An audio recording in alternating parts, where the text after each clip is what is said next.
Hello, my friends, and welcome to another episode of Unlimited. Today, we are taking a look at flowing forward. I wanted to share with you some of the ways that I reflect on the past year and what it looks like to take that into the next year and grow. I'm taking the approach, as I always do, but especially so in this episode, from both the stance of a life coach, but also as a sociologist and looking at the broader society and our impact as both individuals, but also as members of society. I'm sharing with you how I reflect on the year and how I invite my clients to reflect on the year, as well as insights from that reflection. We'll also be looking at my key takeaways so far from 5 years as an entrepreneur, because this year marked 5 years of being an entrepreneur and saying goodbye to corporate and all the things that I've learned from that experience. Well,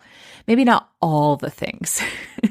We'll also be looking at the dynamics of influence, and I will be sharing with you a system for failing forward and even enjoying it, because failure is part of life. And I feel like this year, especially this year of 2020, where everything has just been and felt like a complete mess, it's important to really take a look at what this year holds for us, because I believe that stress invites us to explore places that need attention.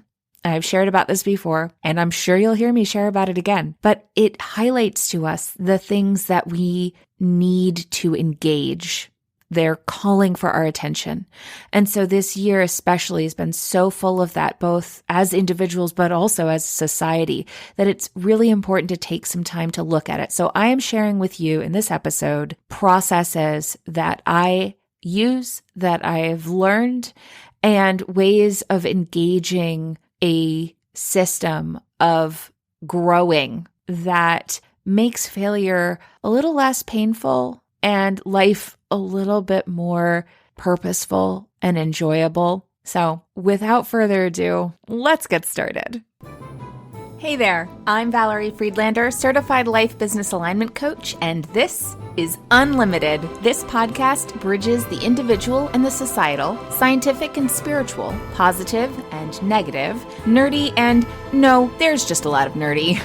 Come on board and let's unlock a life that's as badass as you are.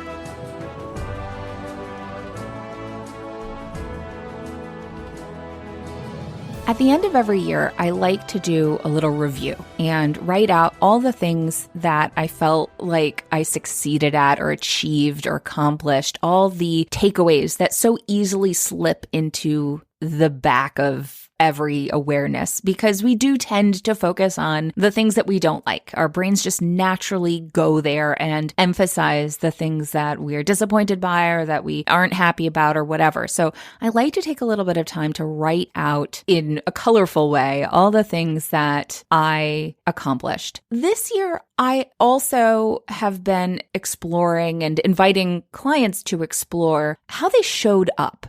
With such a crazy year, with so many waves of life, as it were, coming at us, I thought it would be interesting to look at not just the things that happened that we did, especially because there are a lot of things that we probably didn't do.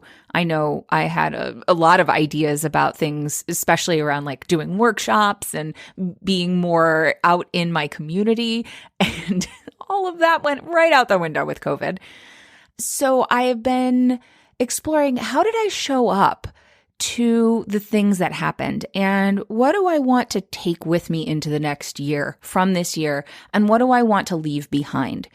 And when I invited my clients to look at that, some of whom have been with me for well over a year in my mastermind group, which is a group to continue getting monthly support with me, it was interesting to hear what several of them said. And they all had differing experiences this year, some tragic and some confusing, some very powerful action in the world. Some of those takeaways were, I'm still here and I'm stronger than I realized I was. Another was, I have enough. And a lot of gratitude because she had shifted what enough looked like. When we first started working together, enough was very tied to money. It was tied to the grind of corporate life and money equals value kind of living. And so recalibrating that and being able to be enough and sense that there was,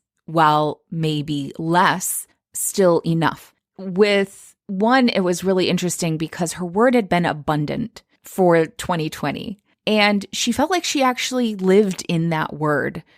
And we talked about the whole idea of having a word and that you can actually keep the word that you had. Like if you had a word this year that you would like to continue to expand upon, you can totally do that. It's up to you, which plays into what I'm taking away from this year. And that is a reminder that purpose is a verb, not a noun, that there are many ways to show up in alignment with purpose and to live purposefully, and that it isn't about one thing and it having to look one way. And I feel like that's actually a big takeaway from these past 5 years of being an entrepreneur, is understanding that there's no one way to do things, and that the more purposefully I live, the more I can fail forward. When I first stepped into entrepreneurship, I was terrified, even with everything that I had learned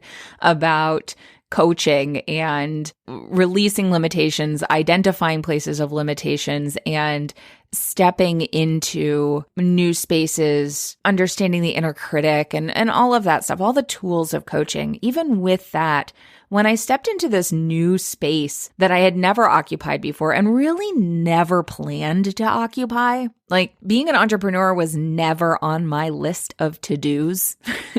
I had thought about it a few times. I had considered being a seamstress, being a wedding planner, being an actress. There are lots of places that I had thought about being an entrepreneur, but never super seriously. There was always a place where I stopped and was like, yeah, that's not quite it. Being in a corporate job helped me have this space to check in and find what I wanted to do. But it also took getting really uncomfortable in that space to say, okay, I need to do something different, and allowing myself the space to explore. I didn't do that when I stepped into entrepreneurship. And I've been thinking about that because it's not unusual. I see this with a lot of people that I work with. A lot of clients come to me after they've already worked with business coaches or were in corporate and want to step out of corporate and are trying to figure out how to do things differently. Like, oh, I thought that by leaving corporate, I would naturally just do things differently, but I'm still hustling like crazy and struggling with balance between work and family life, even though I know I set my own schedules. So I was interested in this as I'm looking back on not just 2020, but the past 5 years of entrepreneurship and how hard it is to be at choice. Like that's what I help people with. I help people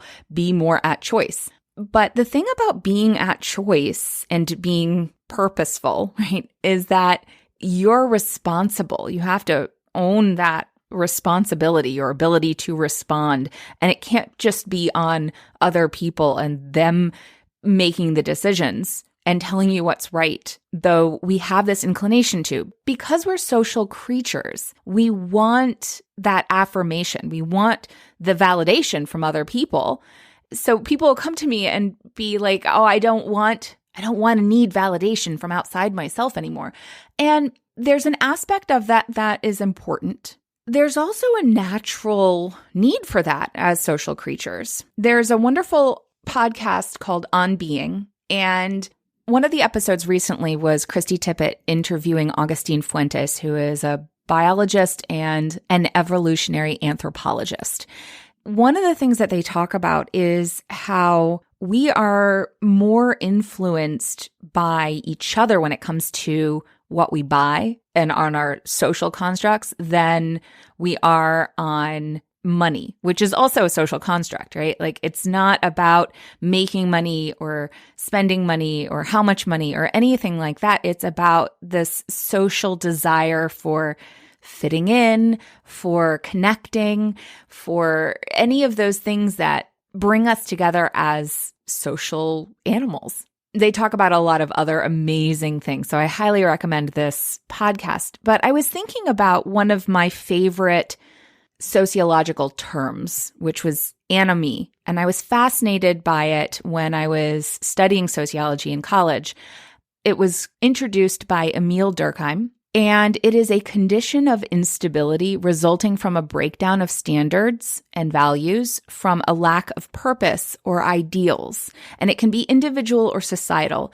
And the article that I'm going to share in the show notes says, when a social system is in a state of anomie, common values and common meanings are no longer understood or accepted, and new values and meanings have not developed. And I was thinking about how much that resonates with this year. We've been thrust into this crazy space of very divergent beliefs or values that seem to be emphasized in the way that we show up with one another and the things that we're attaching ourselves to as belief systems, but also part of our identity and how we believe about ourselves and each other. And how much that also resonates with my experience stepping into entrepreneurship and this sense of, I don't know how to do this. I need somebody to tell me the right way to do this. It's this space of looking for rules or standards to know that I'm okay, to know that I'm doing it right, and that I'll eventually come out on top, that everything will work out. And we all have that desire to know that we're okay. And so what we attach to typically are some set of standards or rules, beliefs that we attach to as a part of who we are, and then play those out. So part of what I do is help people identify those and then decide what you want to do with them. So not to say that any of those are necessarily good or bad.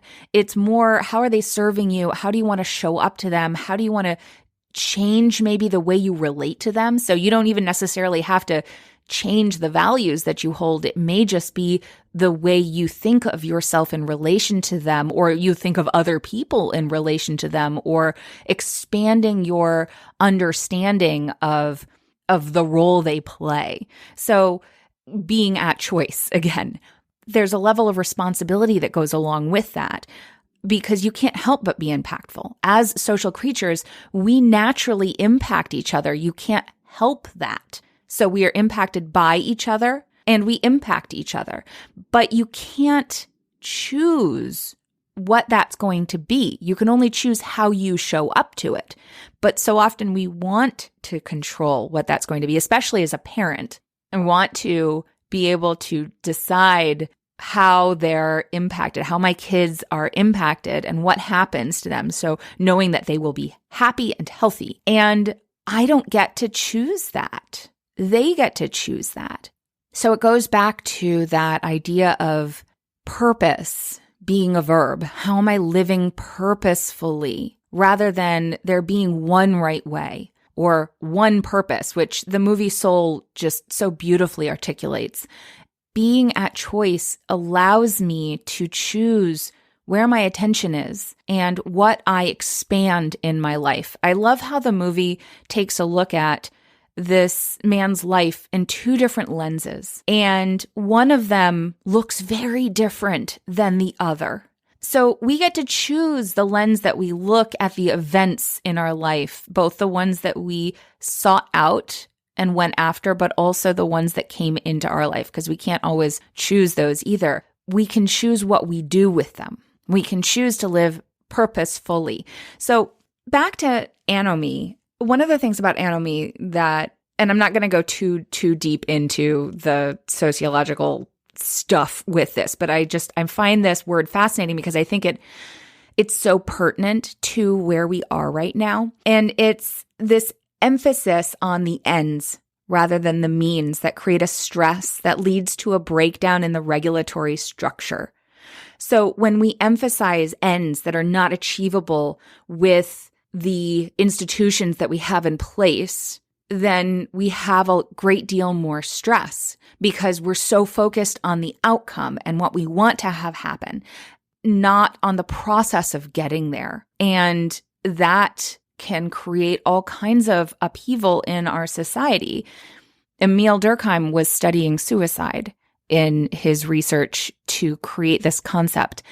And other people have studied other aspects of deviance and criminality and things like that. So it goes way deep into those aspects. But I think we do see a lot of that happening in our society as we recognize that the concepts that we've created around and the institutions that we've created around what people have access to are not in alignment with the way we want to experience life and don't actually support getting to where you want to go. So back to the individual of stepping into something new that doesn't have norms attached to it yet, or at least not for that individual. A lot of times people will recreate the norms that they are used to, though the norms of the corporate society, as the measure for if they're doing the things correctly. And what I did was I was like, I don't know how to do things correctly. I need somebody to tell me how to do them correctly. So I hired a business coach and I spent a lot of money and an entire year learning her right way to do things. I learned a lot in that process, but it wasn't my right way. I came into it with this story of, okay, I only have so much time and so much money, so I've got to get this right. And then at the end of the year, I went, oh my gosh, it's not what I thought it would look like. I must be doing it wrong. Okay, I only have so much time and so much money to get it straightened out and figure it out. And I thought, oh, I've said this before. If I've said this before, then it must be a story, because while I do have less money, because I spent a lot of it, and I do have less time, as in time has passed, I didn't a year ago.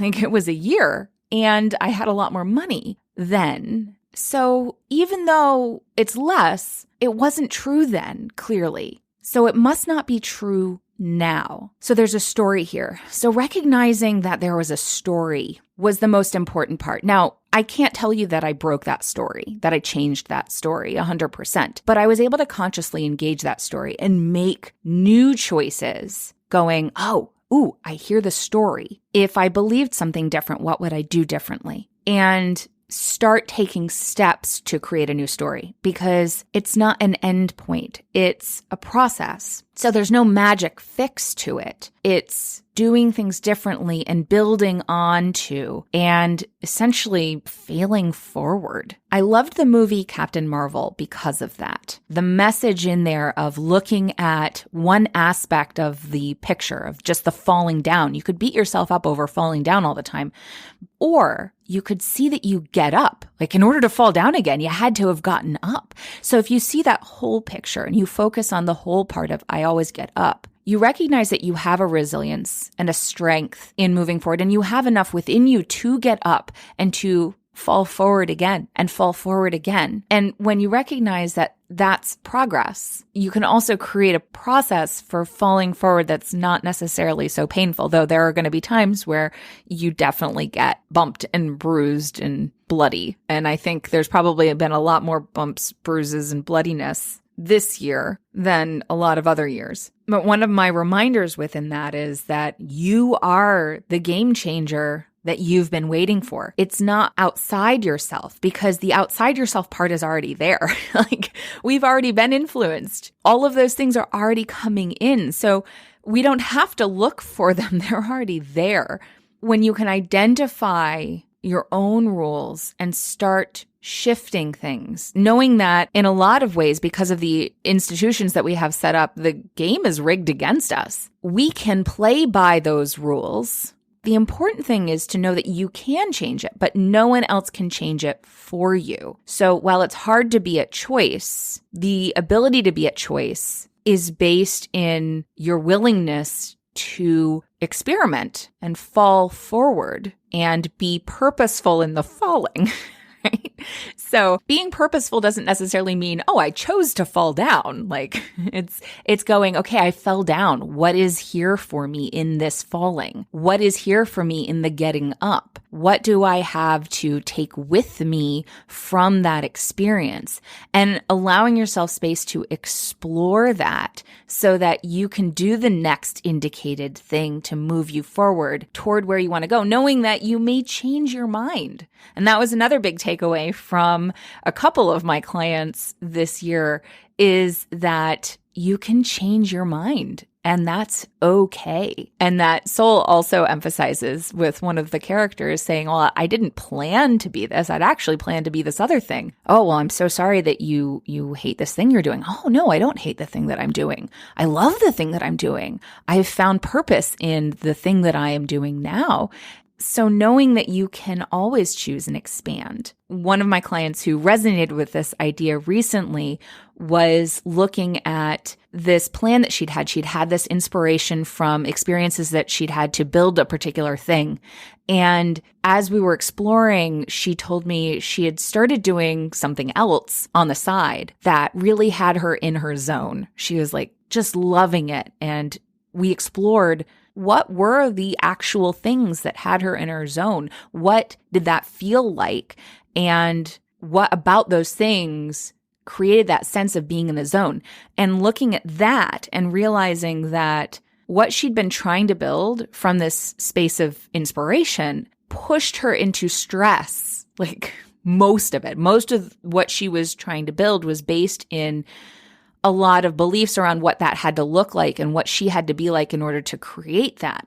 And so we started exploring, well, what would it look like if we took this in your zone thing that feels like this side thing that's not aligned with your purpose and connected it to this other thing that feels in alignment with your purpose. And it actually meant changing one word, and not even changing that word, but defining that word. And when we actually took this one word, the word was leadership, and we took that one word, like, what does it look like to be a leader? And in this society we've been influenced by, being a leader is being really visible and being seen, being an influencer, being a thought leader that's on Instagram, or being this visible person. And this is something that happens a lot for people who are working online businesses and getting caught in the social media space, and that idea of leadership and what it's supposed to look like because of who stands out most. But redefining leadership, when I asked her, what does it mean to be a leader?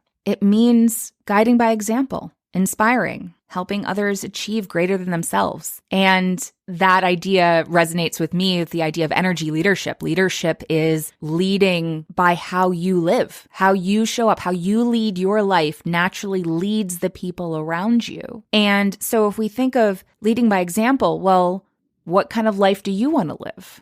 And if we take that and meld it to what impact do you want to make? What happens? So these past 5 years have been interesting in acknowledging that idea of resiliency and flow, that sometimes the easy way seems like the hardest way. The easy way is getting somebody to tell you what to do, but because no one else is you, no one can tell you your right way. Only you can do that, but you only find that out by trying, by experimenting, by failing and realizing what worked and what didn't. And so if no one can tell you your right way, then asking somebody to do that is actually the harder way, because it's not going to work. Now, you could learn something from that, which I certainly did, but it's not the easy way. One of the things that I have found when it comes to learning to fail forward is having a system can help. Having a system to do things such as creating boundaries. One of my clients was working on setting some boundaries around holiday time, and she wanted to make sure that she didn't accidentally say yes to something because it sounded cool, that she made sure that she stuck to what she had said for herself, as I am going to say no. And I can assess later, but I'm going to say no now, but I'm afraid that I'm not going to stick to that. And so we created a system for saying no so that it was easier, so that it was more streamlined for her to say no. And then when she was going to check back in to see how that was going. Having a system can really help with processing failing forward so that the failing part isn't as painful, right? The bumping and the bruising, you have Band-Aids and healing ointment, right? Like you will be able to get back up. You know that you have somebody who cares about you there to pat you on the back. As I talked about with Lisa Zaratny last week about grief,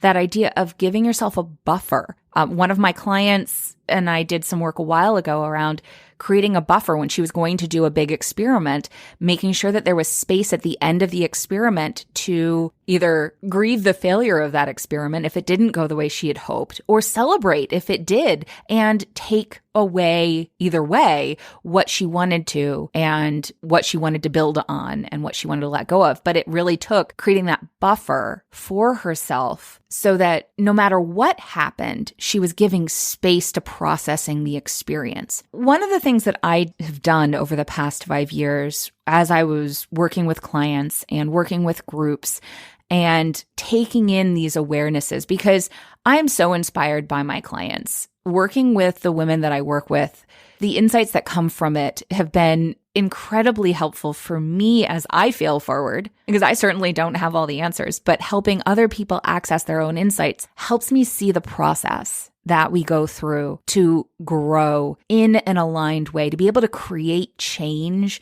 for ourselves, but also make that impact, to lead in a powerful way of purposeful action. So I created this roadmap for, I guess you could even say, failing forward. I'm calling it flowing forward because that feels a little bit more friendly. It's setting a vision, and a vision isn't necessarily just where you want to go. Actually, it isn't just where you want to go. It's how do you want to show up? Who do you want to be? What is your purpose in whatever it is that you're aiming to do? And maybe it's, what is your purpose in this relationship? And like with kids, your purpose within that relationship is going to change as you change, as they change. And that's going to be true of any relationship.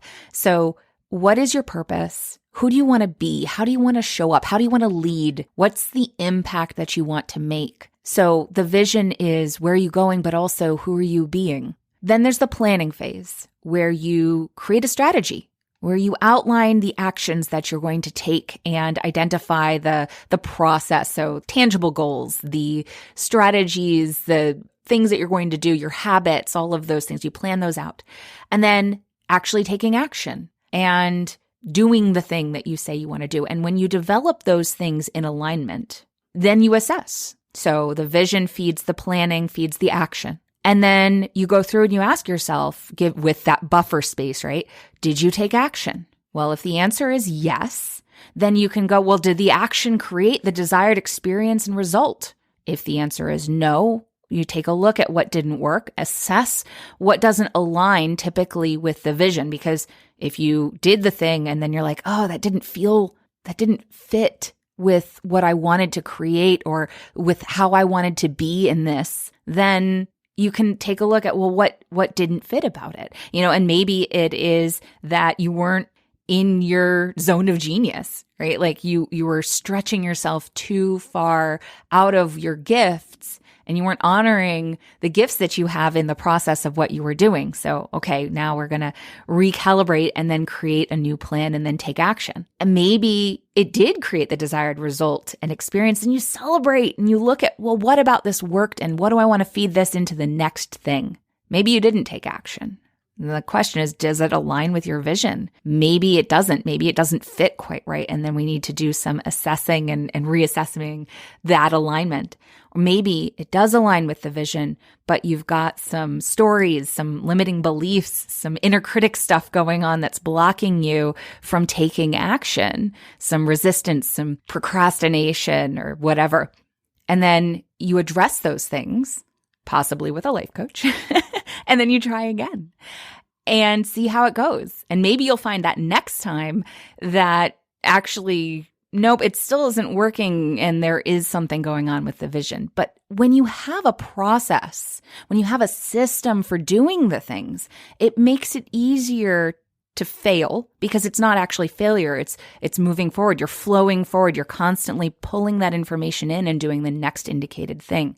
So that process has actually been one of my biggest takeaways from my 5 years in entrepreneurship. And it's applied so much into this year of how do we take the things that we've been influenced by and feed them into creating change in our life, but also in the world around us, and acknowledging those impacts, both the impacts from outside of ourselves and the impacts that we make, and pulling out of that space of anomie where we have this breakdown of standards and we can actually move into a space of purpose.